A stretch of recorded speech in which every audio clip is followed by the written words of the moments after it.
عرض سلام و خسته نباشید دارم خدمت همراهان عزیز. دوستان عزیز، میخوام در مورد نحوه صحیح گرفتن نمونه ادرار برای آزمایش خدمتتون چند دقیقه توضیح بدم. متاسفانه در آزمایشگاه به دلیل اشتباهات در نمونه گیری، با توجه به اینکه برای هر نمونه ادراری هم که گرفته میشه معمولا یک سری برگه های راهنما به بیماران داده میشه ولی باز اشتباه گرفته میشه، خودم رو ملزم دونستم این توضیحات رو خدمتتون ارائه بدم. ما زمانی که به آزمایشگاه مراجعه میکنیم و درخواست آزمایش ادرار داریم، نوع آزمایشی که نوشته شده متفاوت هستش. گاهن یک آنالیز ادرار ساده هستش که ما میتونیم اون رو در ظرف‌های ادرار غیر استریل استفاده کنیم، ولی در آزمایشگاه پاستور ما به طور کلی از ظرف‌های استریل و ظرف‌های یک بار مصرف استفاده میکنیم که در داخل پلاستیک‌های استریل قرار گرفته.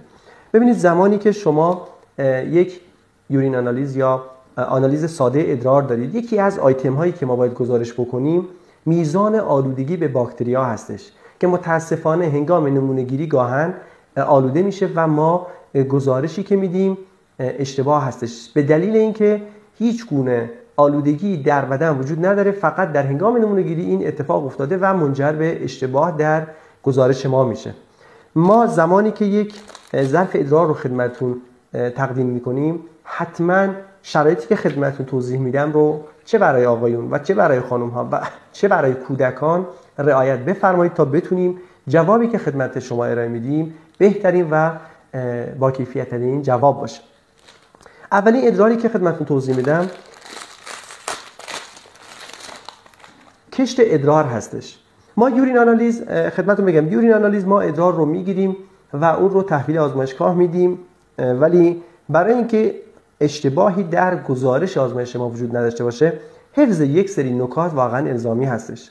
من جمله این که زمانی که میخواهید نمونه ادرار بگیرید، اول از همه بهترین نمونه صبح، اول صبح هست، به دلیل اینکه بسیاری از موادی که در ادرار وجود داره تغلیظ میشن و تشخیص ما رو بالا میبره. این یک نکته که خیلی ها میپرسن چرا اول صبح باشه، ولی گاهن پزشک دستور میده که در بعد از ظهر یا هر تایمی از روز یک ادرار راندوم گرفته بشه که بسته به دستور پزشک ما اون رو انجام میدیم. حالا زمانی که ظرف ادرار به شما تحویل داده شد، چه برای آقایون چه برای خانم ها، حتما تمیز کردن ناحیه ادراری و ناحیه‌ای که ادرار گرفته میشه ضروری هستش. با آب و صابون اون رو حتما تمیز بکنید، با دستمال اون رو به سمت عقب خشک بکنید و سپس ادرار رو انجام بدید. 2 ثانیه اول ادرار رو دور بریزید و پس از اون حدود 20 تا 30 ml از ادرار رو که تقریبا میشه 1/3 تا 1/2 این ظرف‌ها رو پر بکنید و اون رو در آزمایشگاه قرار بدید. حتما دقت بفرمایید به هیچ وجه دست به ناحیه داخلی این ظرف برخورد نکنه، چون دست ما آلوده هستش و قطعا آلودگی انتقال پیدا میکنه و اگر کشت ادرار داشته باشیم منجر به نتایج اشتباه خواهد شد. هنگامی که در رو میبندید دستتون به لبه داخلی در ظرف برخورد نکنه و حتما اون رو محکم ببندید و از برچسبی که بهش زده شده اطمینان حاصل بفرمایید و اون رو در آزمایشگاه قرار بدید. گاهن پیش میاد ما به فرد میگیم نمونه ادرار و متاسفانه در همین ظرف‌ها مدفوع ریخته میشه یا ظرف ادرار آورده شده بدون اینکه لیبل داشته باشه و ما نمیدونیم مربوط به چه کسی هست، ناچار به عود کردن این نمونه خواهیم شد. این در مورد کلیات ادرار در آقایون و خانم ها که حتما نکته تمیز کردن با آب و صابون باید رعایت بشه. نکته دیگه در مورد ادرار برای کودکان زیر 1 و 2 ساله هستش که خودشان قادر به نگه داشتن ادرار و ادرار ارادی نیستن. ما در آزمایشگاه یک سری پلاستیک های مربوط به نمونه‌گیری نوزادان خدمتتون بسته به این که دختر یا پسر باشه تحویل میدیم که خود به نوبه خودش استریل هستش و همونطور که روشون هم نوشته شده یک ظرف کاملا استریل هستش که ناحیه دهانه اونها رو اگر دقت کنید یک برچسبی داره، برچسب رو میکنید و به ناحیه تناسلی که از قبل تمیز شده، خشک شده و آماده نمونه‌گیری هستش میچسبانید.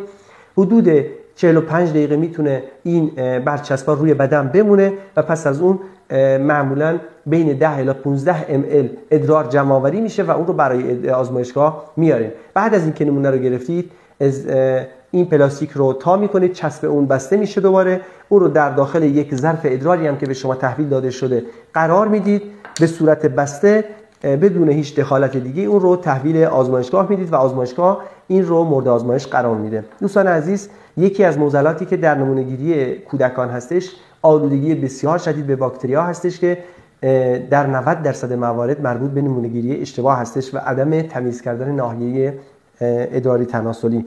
این موارد رو حتما رعایت بفرمایید که ما بتونیم جوابای دقیق‌تری بهتون بدیم.